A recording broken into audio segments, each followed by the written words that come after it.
What is the Internet of Things? The convergence of a few different technologies, such as RFID chips that are found on many products we now buy, the availability to produce sensors at far cheaper costs than in the past, and the robust Internet, have created the capability for an Internet of Things, IoT. IoT is the next phase of the web, in which more than computers are hooked up to the Internet. We are now moving towards sensors attached to non-computing devices, such as thermostats, heart rate monitors, sprinklers, and home security systems that are attached to the Internet.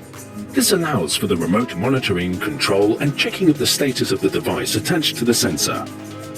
The history of IoT. The first known use of the IoT was at MIT, where university students used cheap sensors to monitor and restock their cola dispenser machine.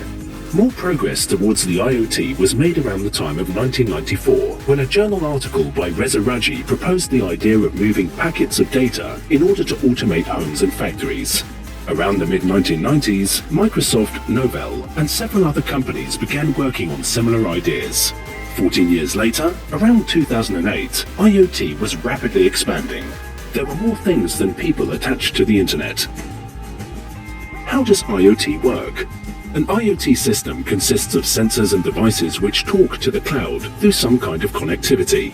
Once the data gets to the cloud, software processes it and then might decide to perform an action, such as sending an alert or automatically adjusting the sensors or devices without the need for the user to manually make changes. But if the user input is needed, or if the user simply wants to check in on the system, a user interface allows them to do so.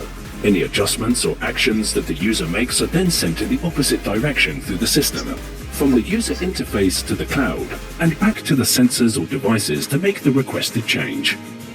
The Internet of Things will allow for automation, regulation, and control of devices on a mass scale. Cryptocurrencies will definitely be a part of the IoT, especially when it comes to the microtransactions required to fund the automation processes. IOTA and other cryptocurrencies are currently being developed in order to be the power behind the IoT.